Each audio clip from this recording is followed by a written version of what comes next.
საღამომშვიდობისა, ჩემო ძვირფასო მეგობრებო, მოგესალმებით ყველას.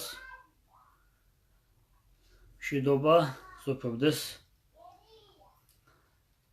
ყველა ჩვენთაგანის გულში, ყველა ჩვენთაგანის ცხოვრებაში. და მშვიდობა გქონდეს საქართველოს მრავალჟამიერ. ჩემო ძვირფასო მეგობრებო,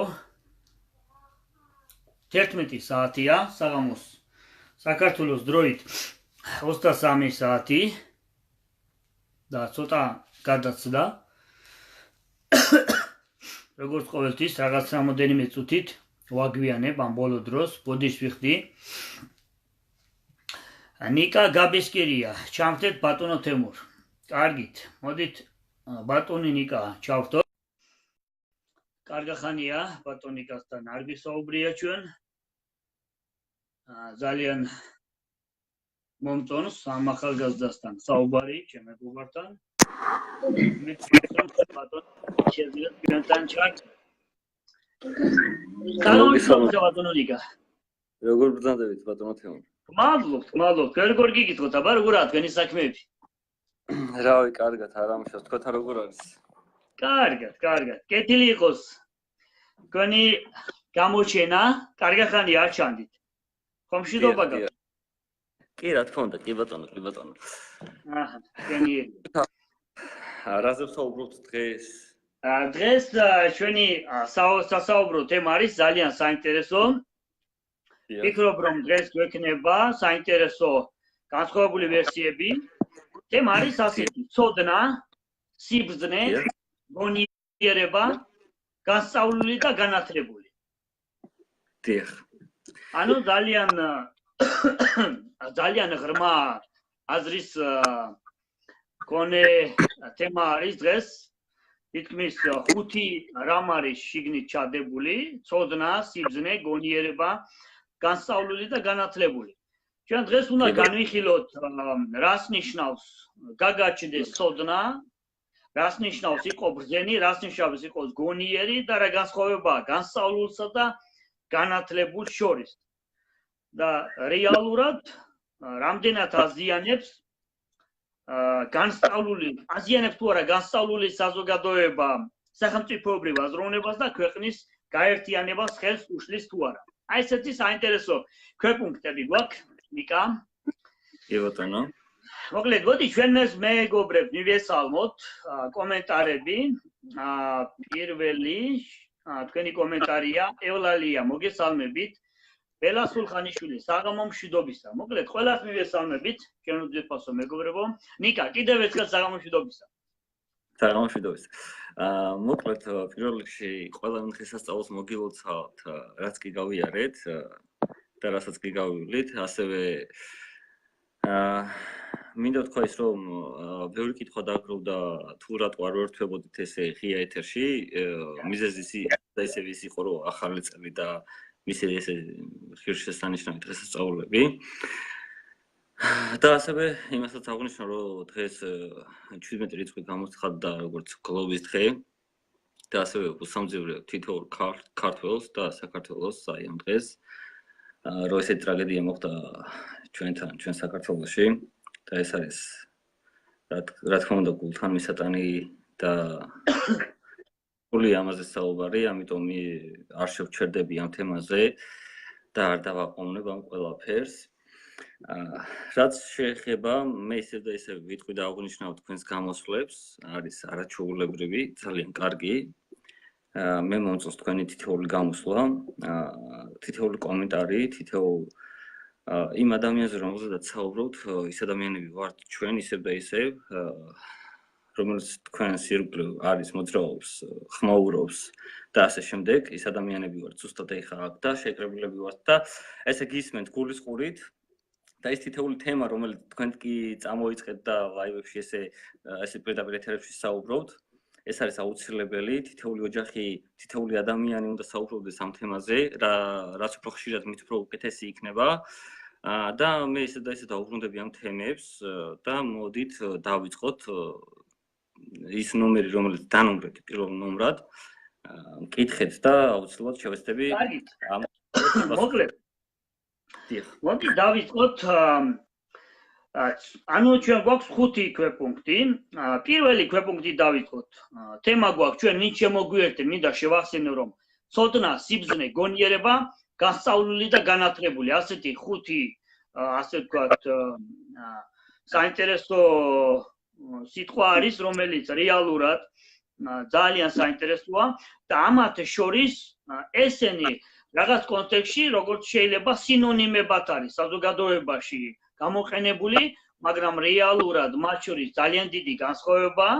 ამიტომაც დღეს ჩვენ შევეცდებით ამათ შორის შეძლების დაგვარად, ფიქრობ რომ ჩვენი აზრი გამოვხატოთ, ჩვენ აქ არ ვართ ბატონონიკა პროფესორები, არც ისეთი განათლებული ადამიანები, რომლებსაც შევწევდეს ზავა ვიღაცას ჭკვა ვასწავლოთ ან დავარიგოთ და ასე შემდეგ.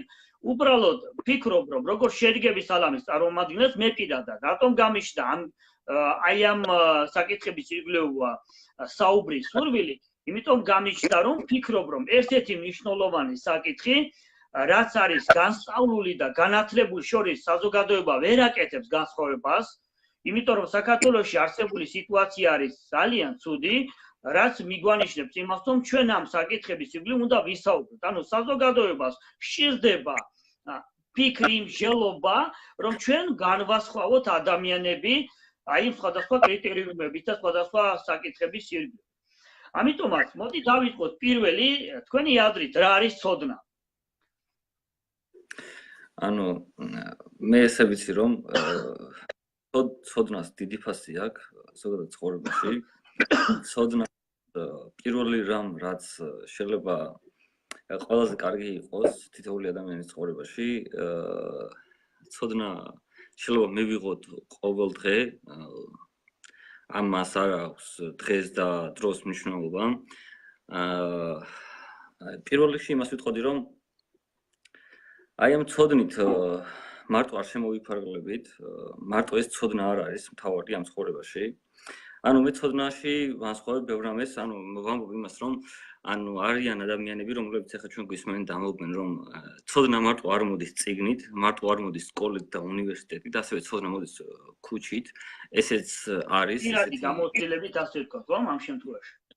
პირადი გამოცდილებით არიან ხა ჩვენ გვისმენენ ადამიანები, რომლებიც ძალიან ბევრ რაღაც ესეთ იდეებს მოგვაწოდებენ. და მე ასევე გეტყვით ჩემს აზრს, რომ ცოდნა აუცილებელია, რა თქმა უნდა, კარგი ცოდნა, ანუ მე ვამბობ ცოდნას, იმ ცოდნას, რომელიც არის კარგი, საჭირო. და არ ვიტყვი იმას, რომ მაინც და მაინც იყოს ეს მოსული ქუჩიდან, ან იქიდან, ან აქედან. ანუ ბატონონიკა, ამ შემთხვევაში ჩვენ ცოდნას ვღებულობთ ამ სკოლიდან, ანუ ბაღიდან, ხო, პირველ რიგში, რაცაც როდესაც პატარები ვადებით, ხო, ამ შემთხვევაში არანაირი ცოდნა არ გაგვაჩნია. აქედან გამომდინარე ვიწყებთ ბაღიდან და ვაგზელებთ სკოლაში რაღაცა გარკვეულ ცოდნას ვიძენთ, მაგრამ შემდგომ ეს ცოდნა, რა თქმა უნდა, გრძელდება შემდგომ უფრო ინსტიტუტში, უნივერსიტეტში, პირად ცხოვრებაში, ურთიერთობებში და ასე შემდეგ. კი ბატონო, ანუ ცოდნა არის ის რეალურად, რაც ჩვენ მივიღებთ, რაც ჩვენ გვასწავლეს, ზოგი გადმოგცეს, ზოგი პირადი გამოცდილებიდან გამომდინარე და ასე შემდეგ. კი ბატონო, მაგრამ ამ შემთხვევაში მოდით მე მინდა პირდაპირ გადავიდე საბოლოო მეხუთე პუნქტზე და ამის შემდგომ განვასხვავოთ დანარჩენები. ანუ მე დაგისვამ მეხუთე ქვეპუნქტის ასეთ კითხვას. თქვენი აზრით რა განსხვავება განსწავლულსა და განათლებულ ადამიანს შორის? იცით რა არის მე ხო აღვნიშნე წერან რომ ანუ განათლებული ადამიანი და ცოდნა ანუ ეს არის თითქმის რო დაუკვირდეთ ერთი და იგივე და ანუ განსწავლულს როგორც ასე რომ ანუ მე თვითონ აქ ვიქვა მე კი ვიცი როგორც უნდა ვქნა თქვენ როგორ ფიქრობთ ანუ განსწავლული ადამიანი როგორი ადამიანი უნდა იყოს განსწავლული ადამიანი ბატონონიკა ამ შემთხვევაში ადამიანი რომელიც არის მსგავსად მაგალითად ბრძენი ადამიანი ანუ რომელსაც ცოდნა აქვს შეძენილი და ცოდნით ასე ვთქვათ გაჯერებული ასე ვთქვათ განსწავლული ანუ ცოდნა ძალიან ბევრი დიდი ცოდნა აქვს ამ შემთხვევაში მიღებული ცოდნის მქონე ადამიანს რომელსაც დღეს პროფესორებს ვეძახით და ასეთ უფრო სხვა მაღალი რანგის ასე წარმომადგენლებს განსწავლული ადამიანი, რომელმაც ბევრი რაღაცა იცის ამ შემთხვევაში. კი ბატონო. მოკლედ მე ერთ რაღაცას ვიტყოდი რა. მოკლედ ჩვენც ძალიან ბევრი ადამიანი გვინახავს, რომელიც არის განსწავლული. რომელიც ძალიან ბევრი ინფორმაციას ფლობს, ძალიან ბევრი ისტორიას ფლობს, თუნდაც არაერთ ისტორიას და მე მინდა ვთქვა ასევე აი ამ შედარებასთან ერთად რომ ის რომ აი ამის გამოყენებაზე, ამ გზის გამოყენებაზე, თუ როგორ შეიძლება ჩვენ ეს გამოვიყენოთ, როგორ შეიძლება ეს დავაკავშიროთ ჩვენ ცხოვრებასთან, როგორ შეიძლება დავაკავშიროთ ეს ჩვენს ირგვლივ და ასე შემდეგ. ამ ცოდნასთან ერთად ასევე ისიც უნდა ვიცოდეთ, ის ცოდნაც უნდა გქონდეს, რომ როგორ შეიძლება აი ამ ცოდნის გამოყენება. ამასთან არის ეს ბატონო ნიკა, აი აქეთკენ მივიდივარ, ჩვენ ეს ყველაფერი უნდა განსაზღვროთ სახელმწიფოებრივ აზროვნების ჩამოყალიბებასთან. ანუ იქითკენ მივიდივართ, რომ ჩვენ საქართველოში არსებული სიტუაცია, რაც ჩვენ დღეს გაგვაჩნია, ეს არ არის იქიდან გამომდინარე, რომ საქართველოს არ ყავდეს განსწავლული ადამიანები. საქართველოს ყავს მცოდნე განსწავლული ადამიანები, მაგრამ მიუხედავად ამისა, მაინც არსებული სიტუაცია, პრობლემებია საქართველოში. ანუ ძირითადად მე მესმის თქვენ რასაც საუბრობთ, მაგრამ აი ჩვენს მაყურებელს უფრო ალბათ ის დაინტერესებს თუ აი ძირითადად რა პრობლემებთან მივდივართ, აი ეს რა პრობლემებთან გვიწევს დაჯახება და დაკავშირება და ასე შემდეგ. აი განსწავლული ადამიანი, ჩვენ ვამბობთ რომ რაღაც პრობლემებთან გვიწევს რაღაც გამკლავება, აი თუნდაც აი რომელ პრობლემას გამოყოფდით თქვენ აი ამ შემთხვევაში, აი მაინტერესებს. კარგი, მოდი მაგალითად დავიღოთ განსწავლული ადამიანმა იცის ამ შემთხვევაში, ანუ ეს დავარქვათ ასეთ ბრძენი ადამიანი, რომელსაც გააჩნია ცოდნა, სიბრძნე, ის სამი სუპირველი მაგალითად რაც ჩვენ შევეხეთ, ცოდნა, სიბრძნე, გონიერება. ანუ ამ შემთხვევაში, როდესაც ჩვენ სკოლაში ვსწავლობთ, ვიზენთ ცოდნას. და როდესაც სკოლას ვამთავრებ, შემდეგ ვაბარებთ უნივერსიტეტში, ვსწავლობთ კიდევ ვიძენთ ცოდნას ამ შემთხვევაში, მაგრამ შეიძლება დავამთავროთ უნივერსიტეტიც და სკოლას წითელ დიპლომზე, მაგრამ არსებული ცოდნის გამოყენება ვერ შევძლოთ ცხოვრებაში. ერთ რაღაცას აი ამ არსებული ცოდნის გამოყენებას, ამას შეიძლება დავარქვათ სიბრძნე. ანუ ცოდნა, რომელიც შევიძინეთ, ზოგი ადამიანი სამიანებზე მაპატიეთ, მაგრამ აი ადრინდელ ნიშნებზე მაქვს საუბარი, სამიანებზე ამთავრებდნენ, ზოგი წითელ დიპლომით ამთავრებენ, მაგრამ ის, ვინც სამიანებზე ისწავლა, რამდენი ცოდნას შეიძინა, ის ცოდნას რეალიზება გაუკეთა და შესაბამისად მიაღწია წარმატებას, მაგრამ არის ადამიანი, რომლებმაც წითელი დიპლომი დაამთავრეს, ანუ უფრო მეტი ცოდნა შეიძინეს, მაგრამ არსებული ცოდნის რეალიზება ვერ მოახდინეს ამ შემთხვევაში. ანუ ეს უკვე ნიშნავს სიბრძნეს, როდესაც ადამიანი არსებული ცოდნის რეალიზების მოხდენა შეუძლია. კი ბატონო, გასაგებია.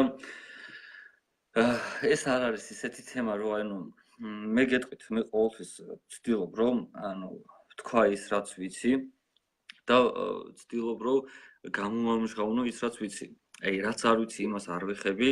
და როცა ვცდილობ რომ ანუ ვიცი რომ აი არ ვიცი რაღაცა, აი რაღაცაში არ ვარკვევი, კითხებს ვსვამ რომ მეც მივიღო რაღაც ხო ცოდნა და მე გეტყვით ერთ რაღაცას, ეს არის ძალიან რთული საკითხი, რომელიც თქვენ დასვით, არის ძალიან როგორ გითხრათ, აი ჭკვიანური, ანუ ეს ყველაფერი, მაგრამ ამაზე საუბარი არის ძალიან რთული. როგორც ასე მე თქვენ პირდაპირ ისე მოგწერეთ და ჩაგერთეთ, როგორც ასე და გთხოვეთ რომ ჩამთეთ თქო, მაგრამ მე არ ვიცოდი თქვენ რაზე საუბრობდით, ამიტომ ამასთან დაკავშირებით მე იმაზე ვისაუბრებ ხა. მე მინახავს არაერთი ადამიანი, აი ისეთი გაჯერებული ცოდნით და ისეთი დამაჯერებელი მეტყველებით და ისეთი დამაჯერებელი აი ყველაფერი თქონი ადამიანი, ხო მაგალითად? აი ყველაფერს ზუსტად ისე აკეთებს, როგორც საჭიროა, მაგრამ აი რაღაც მომენტში რაღაც აი ამ მომენტის აი დროში რაღაც ისე იქცევა თითქოს რომ აი დაგარწმუნებს რომ რაღაც მომენტში ეს ყველაფერი არის ფარსი, ეს არის ყველაფერი ტყვილი, ეს იყო ყველაფერი ანუ დაზეპირებული, ხომ გესმით რასაც ვამბობ, რომ აი ესეთ მჭერმეტყველური საუბრებით ესე საუბრობენ ყველაფერს ამბობენ, მაგრამ რაღაც მომენტში ბოლოს ვიღებთ ყველაფერს ტყუილს, იმიტომ რომ ეს არის ყველაფერი დაზეპირებული, ეს თითოეული სიტყვა, თითოეული აი ეს ისტორია ეს ყველაფერი არის დაზეპირებული და ბოლოს ვიღებთ ტყუილს. აი რა შეიძლება მას რომ დავარქვათ, რომ აი ხო არ უნდა ხდებოდეს ესეთი რაღაცა დღევანდელ ცხოვრებაში, როცა ესე ყველას შეგვიძლია ესე პირდაპირ ეთერში გამოვიდეთ და ვისაუბროთ ამ თემებზე. აი ამ ნიჭიერებაზე ან გასწავლულზე და ასეთ რაღაცებზე. მივიღოთ შედეგი ის, რასაც ვხედავთ. ის რასაც ვხედავთ, დიახ. ნიკა, მოდი ბატონო ნიკა. თუ არ შეწუხდებით, მოდი საუდაგის კომენტარი წავიკითხოთ. ვფიქრობ, რომ უფრო საინტერესო იქნება ჩვენი საუბარი. საუდაგი წეს პირველ რიგში ბრძენი არ შეიძლება იყოს მრავალი. ეს საუკუნეში თითო ოროლა მოდის ქვეყნად. რაც შეეხება განსწავლულს, აქაც პრობლემაა. განსწავლული უკვე განსაკუთრებული ნიჭის შედეგია. და თუ ამ მხრივ ქვეყანას ეყოლება მცირე ჯგუფი, მაშინ ქვეყანა შეძლებს სახელმწიფოებრივ აზროვნების შექმნას და სახელმწიფოს აღმშენებლობას. განათლებული კი დღეს მთელი საქართველოა და შედეგების სახეზეა, გვაქვს დიპლომები და ვართ აზროვნებით ნულოვან დონეზე. ნახეთ ახლა შემდეგი კომენტარი მინდა კვლავ საუდაგის წავიკითხო და ამ შემთხვევაში უფრო ფართოდ გავშალოთ აღნიშნული სიტუაცია. საუდაგი წეს რომ ბატონო თემურ ბრძენი სხვა კატეგორია, განსწავლულიც მცირე ერის მცირე არის. ყოველთვის ქვეყანას ცოდნა, სხვა მდგომარეობა, პროფესიონალიზმი უნდა განსაზღვროს. ბატონო ნიკა, ნახეთ დღევანდელ დღეს ჩვენი საუბრის ჩვენ შეიძლება განსხვავებულად ვუყურებდეთ სხვადასხვა საკითხებს, ანუ მაგალითად ცოდნა, სიბრძნეს, გონიერებას და ასე შემდეგ, მაგრამ რეალურად რატომ წამოვწიე მე დღეს ბატონო ნიკა ეს თემა? აი აღნიშნული სიტუაცია. თქვენ კარგად მოგეხსენებათ, რომ როგორც შერიგების სალამის წარმომადგენელი მე მუდმივად ვცდილობ ისეთი თემები წამოვწიო, რომელი თემების ირგვლივაც ვფიქრობ, რომ არსებობს გარკვეული წინააღმდეგობა, რომელიც ხელს უშლის ჩვენი საქართველოს შვილთა გაერთიანებას. ანუ რომ ჩვენ ერთობაში.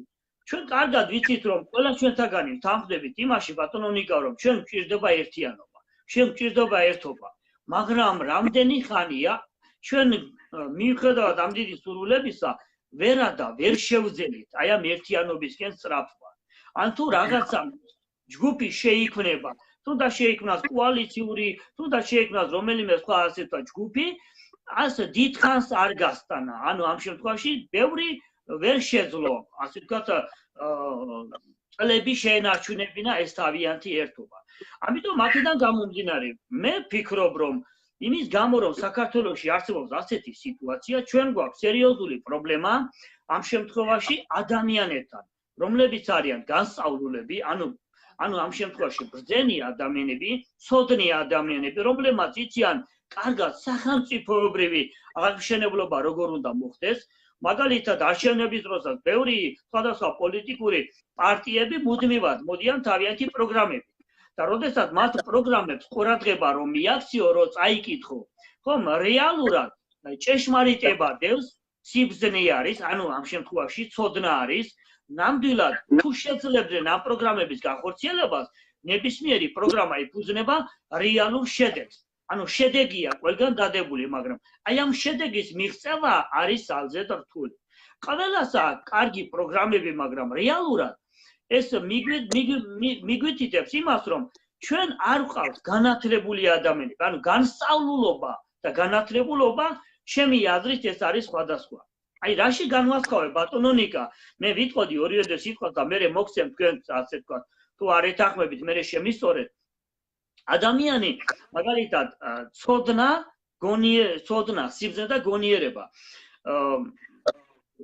კარგად მოგვეხსენება, რომ ადამიანი შეიძლება ჩვენ მაგალითად მეგობრებს წლების განმავლობაში გქონდეს მაგალითად მე და თქვენ კარგი ურთიერთობა. და ერთი შენიერ დღეს რაღაც სიტუაციაში თავი ვერ შევიკავე, ანუ ჩემი ემოციები ვერ მოვთოკე და ვერ გავთვალე, ვერ შევინარჩუნე და ისეთი რაღაცა შეცდომა დავუში, რომელმაც რეალურად წლების ნაშენები ჩვენი ურთიერთობა გაანადგუროს. ხო შეიძლება ხდება ხშირად ამ შემთხვევაში. აი ზუსტად აი ამ სიტუაციას მე რომ გამაჩნია ცოდნა, როგორ უნდა შევიძინო მეგობარი, გამაჩნია სიბრძნე ამ შემთხვევაში, როგორ შეიძლება ჩემს მეგობართან ერთად ბევრი რაღაცის გაკეთება და ამ დროს, მაგრამ რეალურად საქმეზე რომ მივდივართ, ვაწყდებით ასეთ წინააღმდეგობას. ისეთ კონკრეტულ სიტუაციაში არსებული ემოციები ვერ შევიკავე და ამ ემოციების არ შეკავების ხარჯზე იგეთი შეცდომა დაუშვი, რამაც განაპირობა ჩემსა და თქვენ შორის მეგობრობის წაშლა, ანუ ანულირება. აი ზუსტად აი ამას ვეძახი, მე პირადად ვეძახი, არ ვიცი რამდენად სწორია ეს არ არის, ვეძახი გონიერებას. როდესაც ადამიანი გონიერია, ის მუდმივად ინარჩუნებს სიმშვიდეს. ის მუდმივად ის არ აღელდება ისეთ დონეზე, როგორც ამ შემთხვევაში, ანუ როგორ ითქვა, ცივ გონებაზე მიღებული გადაწყვეტილებები. რატომ მეძახიან, ხომ? ანუ ცხელ გონებაზე აღელვებულ ნიადაგზე ადამიანი, რომელიც გადაწყვეტილებებს ხედავს, ეს ადამიანი არის უგუნური. აი ამის თქმა მინდოდა, ანუ გონიერი არა. და საქართველოში დღეს არსებული სიტუაცია, ჩვენ, ანუ ჩვენი დღევანდელი ჩართვა ის იყო, ჩვენ ყველამ უნდა დავინახოთ. ჩვენ ყოფილი ადამიანები, პოლიტიკოსები იქნებიან, საზოგადო მოღვაწეები იქნებიან, თუ ვინც არ უნდა იყოს, ელიტარული საზოგადოება, ელიტის წარმომადგენლები იქნებიან თუ არა, თუ ჩვენ დავინახეთ ამ ადამიანებში, რომ ამ ადამიანებს არ შეუძლიათ საკუთარი ემოციების მართვა და საკუთარ ამ ცხელ გულზე შეუძლიათ გადაწყვეტილებები მიიღონ, ჩვენ უნდა მივიტვირთოთ, რომ ესეთი ადამიანები სახელმწიფოს ვერ ააშენებენ. აი ეს იყო, აი ეს თავარი არსია, რის ირგვლივაც მე დღეს მინდოდა მესაუბრა. დიახ, მე ვერ ვიტყვი, რომ იმას მე არ გეთანხმებით. დიახ, მე თქვენ გეთანხმებით, მაგრამ არის რაღაც საკითხები, რომელშიც ვერ დაგეთანხმებით. ანუ თქვენ თქვით, რომ არიან ადამიანები, რომლებიც არიან ძალიან გონიერი ადამიანები, მაგრამ ზოგჯერ ხდება ისე, რომ ანუ ბრძენი ადამიანები, სოდნე და ბრძენი ადამიანები, რომლებიც ცივ გონებაზე იღებენ ისეთ გადაწყვეტილებას, რომელიც არის არასწორი. თქვენ და მეც, რა თქმა უნდა, უფრო მეტად თქვენ, რადგან თქვენ ჩემზე უფროსი ადამიანი ხართ, არაერთხელ გინახავთ ალბათ ისეთი შემთხვევა, რომელსაც აი ბრძენ ადამიანს ცივ გონებაზე არაერთი ისეთი გადაწყვეტილება მიუღია, რომელიც იყო აი თუნდაც თქვენთვის და მისთვის და სხვებისთვის არასწორი. მე ესეთი მინახავს. მაგრამ თქვენ ასევე აღნიშნეთ ის, რომ არის რთული კონტროლი თავზე, ჩვენ თავზე ავიღოთ ესეთი კონტროლი. ანუ ეს არის ძალიან რთული, როცა აი ადამიანი გაგაბრაზებთ, ანუ ესეთი ადამიანი, რომელიც თქვენთვის არის ახლობელი, არ აქვს მნიშვნელობა ვინც იქნება და თქვენ თავზე ავიღოთ კონტროლი, თავის კონტროლი, ისე რომ შეინარჩუნოთ ეს ადამიანი, თუნდაც ის ურთიერთობა და მის შემდეგ გადაწყვიტოთ ეს ყველაფერი. ეს არის ძალიან რთული. ეს საკითხი მიგვიყვანს იქამდე, რომ შეიძლება ჩვენ ერთმანეთს დავითანხმოთ, არ დავითანხმოთ, მაგრამ მე ვფიქრობ, რომ ამ საკითხზე ძალიან ბევრი მაგალითი შეიძლება მოვიყვანოთ, ძალიან ბევრი შეიძლება ვისაუბროთ, მაგრამ არ დავიდეთ ერთ აზრამდე.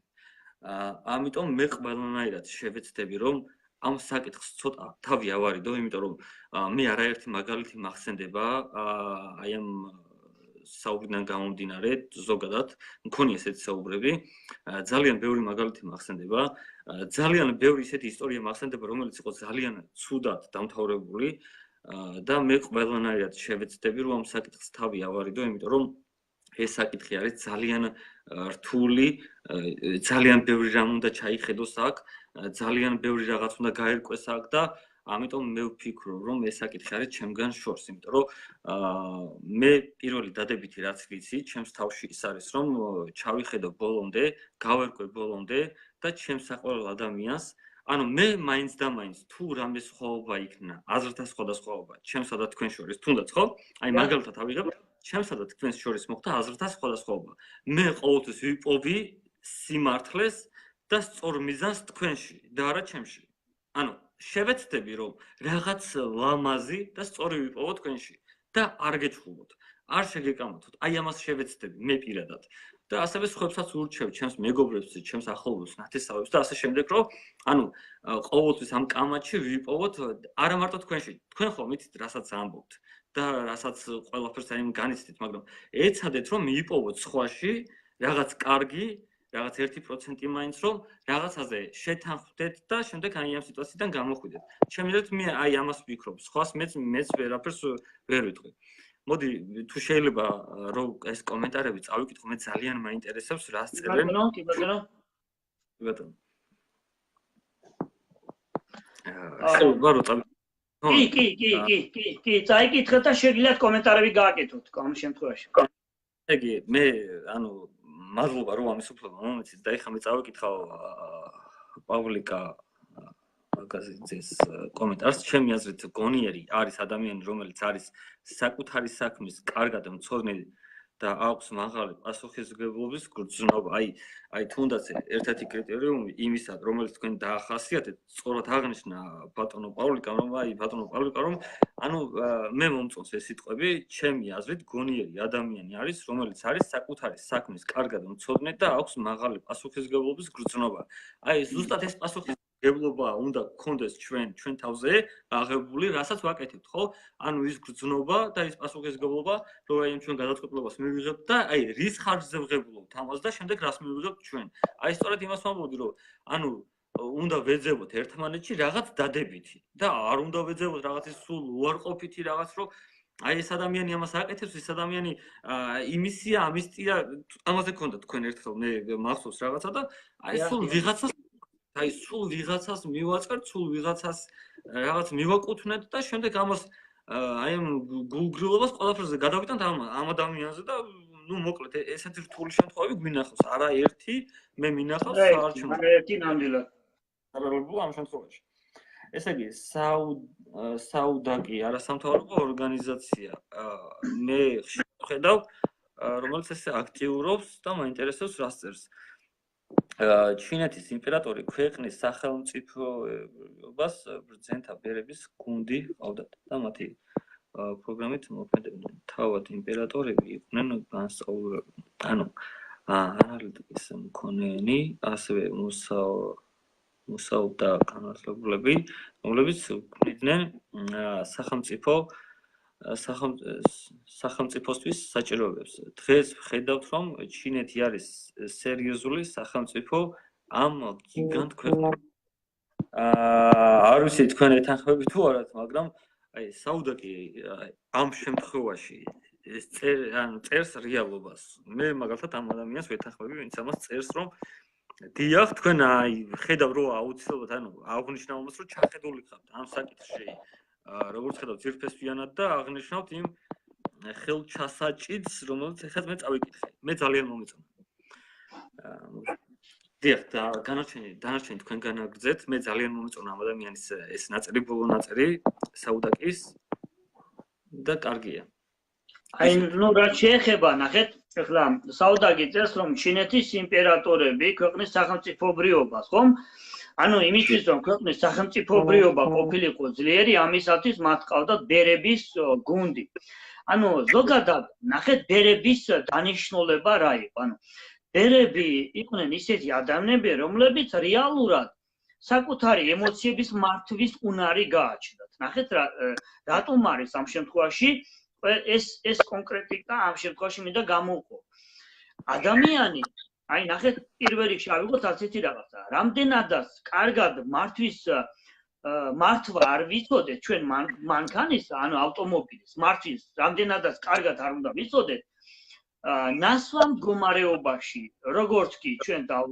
ანუ მანქანის ტარებას დავაპირებთ კარგად მოგვეხსენება რომ ამის უფლებას არავინ არ მოგცემს რატომ იმიტომ რომ ყველანაირად დამტკიცებულია რომ ნასვამ მდგომარეობაში ალკოჰოლი მოქმედებს ადამიანის გონებაზე ანუ ანელებს ტვინის უჯრედების მოქმედებას სისხლძარღვს რომ შესაძლებლობას და ასე შემდეგ ანუ იგივე აქედან გამომდინარე ის რომ მანქანის ტარება ძალიან კარგად ვიცი ეს არ მაძლევს იმის საშუალებას რომ მე ალკოჰოლ მიღებულმა ასე ვთქვათ ვმართო მანქანა აი იგივე სიტუაციაში როდესაც ადამიანს საკუთარი ემოციების მართვა არ შეუძლია ბატონონიკა იგივე არის რანაირი ძალად სოდნას არ გააჩნდეს ადამიანს ქვეყნის მართვისა ამ შემთხვევაში თუ ამის უნარი არ შესწევს აუცილებლად გაბრაზებულ აღელვებული ნიადაგზე ის ყველა შემთხვევაში დაუშვებს შეცდომას ანუ ამაზე გვაქვს საუბარი როდესაც მე ამ შემთხვევაში განსწავლულსა და განათლებულს შორის სიტყვა განათლებული ამ შემთხვევაში პირდაპირ სიტყვის მნიშვნელობით გადადის ამ შემთხვევაში ნათელთან ანუ სააშკარაოდ აშკარად სინათლე არის აშკარად დანახვის შესაძლებლობა. რაც უფრო ნათელი ნაკლებია, მით უფრო სიაშკარე ნაკლებია და რეალობას აღქმა ძალიან რთულია. აი იგივენაირად, რაც უფრო ადამიანები არიან ამ შემთხვევაში საკუთარი ემოციების მართვის არ მქონენი, ასეთი ადამიანები არიან საშიში სახელმწიფოებრივი აზროვნებისთვის, სახელმწიფოებრივი მართვისთვის. აი ამის თქმა მინდა ამ შემთხვევაში ზუსტად საუდაკიმ თქვა, რომ ანუ ამ შემთხვევაში სახელმწიფოებრიობას ეს იყო ბრძენთა ბერების გუნდი, ბერები, რომლებიც არასდროს თითქმის არ გამოდიოდნენ წყობილებიდან. ხდებით მე რისი თქმა მინდა? ანუ ბერები იყვნენ ისეთი განდეგილი ამ შემთხვევაში ისეთი რომლებიც რეალურად მათ ირგვლივ არ იქმნებოდა ისეთი სიტუაცია რომელიც სიტუაციაც მათ რეალურად ფსიქოლოგიურად გამოიყვანდა წყობილებიდან. ხდებით? ამიტომ ბერები მუდმივად იყვნენ მობილიზებული საკუთარ თავთან, არ იყვნენ ალკოჰოლის ზემოქმედების ქვეშ, ნარკოტიკების ქვეშ და ასე შემდეგ. აქედან გამომდინარე ეს იყო უძლიერესი გადაწყვეტილება იმპერატორებისა, რომ ზუსტად ამ რჩევლებად ყავდათ ისეთი ხალხი აყვანილები, რომლებიც არც სასმელს სვავდნენ, არც ნარკოტიკს ღებულობდნენ და არც რეალურად, ასე ვთქვათ, წყობილებიდან გამოდიოდნენ. ხდებით ხო მე რისი თქმა მინდა? კი ბატონო, ხდები. აი ამას უწოდება გონიერება. ზუსტად ეს იყო იმპერატორების სწორი გადაწყვეტილება, რომ აი ამ ადამიანების მეშვეობით ხდებოდა მართვა ქვეყნისა. და კარგად მოგვეხსენება ახლა სიტყვა პროვოკაცია, ჩვენ ადრეც გქონდა ამაზე საუბარი, პროვოკაციას შეუძლებელია ადამიანი არ წამოეგოს, თუ მას ემოციების მართვა არ შეუძლია. გამოწვევა. ხდებით? ამიტომაც აი დღევანდელი ჩვენი საუბარიც მინდა ამით რომ ეს ჩვენი ასე ვთქვათ ძალიან მცირე ცოდნით, მცირე ჩვენი ჭქვით თუ ასე შემდეგ მინდა ამით ჩვენ გარკვეულწილად ხმა მივაწდინოთ იმ ადამიანებს რომლებიც დღევანდელ დღეს სახელმწიფო მართვაში არიან და ამით მინდა უთხრათ ყველა ჩვენთაგანმა რომ თქვენ ქვეყნის მართვას ვერ შეძლებთ თუ ემოციების მართვა არ შეგიძლიათ. ამიტომაც არ შეიძლება ქვეყანაში მოვიდეს ისეთი მმართველობა, რომელიც ემოციების მართვა არ ძალობს. აი ამის თქმა მინდოდა კონკრეტულ სიტუაციაში. კი ბატონო, მე გიორგი შვეიცარიაში, მოგესალმებით ბატონო გიორგი, დიახ. დიახ. ბატონ გიორგის, მოგესალმებით გიორგი.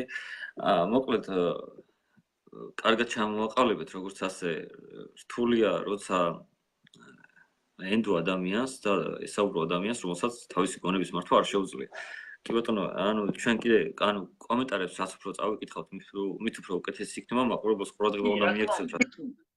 და ანუ ჯერ მივაქციოთ მაყურებელს ყურადღება და შემდეგ გავაგრძელოთ საუბარი. მე მირჩენია, რომ აი ხა წერ საუდაკი ისევ რაღაცას და წაიკითხეთ თქვენ.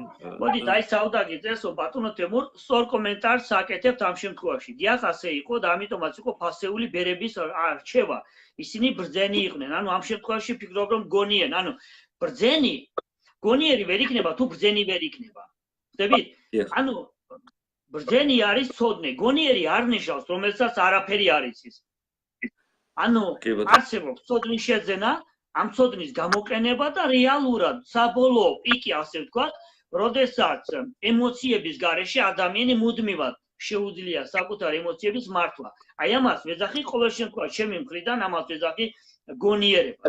და ზუსტად დღევანდელ დღეს ბატონო ნიკა სახელმწიფოებრივ მართვაში, რასაც დღეს ჩვენ საქართველოში ვხედავთ, ჩვენ გვაქვს სერიოზული პრობლემა.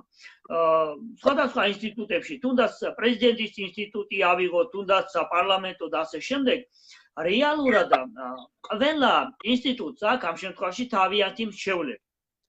ანუ მრჩევლები ზუსტად აი ის მრჩევლებზია ძალიან დიდი რამე დამოკიდებული ბატონო ნიკა. და ზუსტად დღევანდელი საუბარიც აი აქეთკენ მიმყავდა რომ ჩვენ საქართველოს ჭირდება მრჩეველთა ძლიერი გუნდი.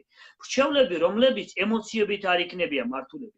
შეიძლება კონკრეტულ სიტუაციაში ადამიანი არ იყოს ისეთი ძლიერი ემოციების შენარჩუნება არ შეიძლება, მაგრამ როდესაც ამ შემთხვევაში მას ყავს ბევრი მრჩევლები, რაც უფრო მეტი მრჩეველი ყავს ადამიანს, მით უფრო ძლიერია ადამიანი დამეთანხმებით.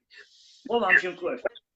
და მე ვისურვებდი მაგალითად დღევანდელ დღეს ბატონო ნიკა საქართველოს არის საქართველოში მრავალ ეთნიკური მრავალ რელიგიური ჭრილში ყოფი ქვეყანა ვართ ხომ რომელიც მუდმივად გამოირჩეოდა ტოლერანტული აზროვნებით და რასაც დღევანდელ დღეს ევროპა ტოლერანტობას ეძახის და აქეთ უნდა ევროპა ჩვენ გვასწავლოს ის ფასეულობები ადამიანთა უფლებების დაცვა არანაირი ამ შემთხვევაში ზეწოლა არანაირი ძალადობა ეს ამას ჩვენ 30 საუკუნეა ვიცავთ ხდებით 30 საუკუნეა ჩვენ ტრადიციულად გადმოგვეცემა რომ არა ძალადობას იმიტომ რომ ერთ-ერთი ქვეყანა ვართ ერთადერთი რომელსაც არასდროს თავისი ისტორიის მანძილზე ძალადობრივი ქმედებები არ გააჩნდა ამიტომაც მორალი ეთიკა ჩვენ არავინ არ უნდა გვასწავლოს ამ შემთხვევაში ხდებით მე ისი თქმა მინდა და აქედან გამომდინარე რადგან საქართველოს ასეთ მდგომარეობაში ჩემი აზრით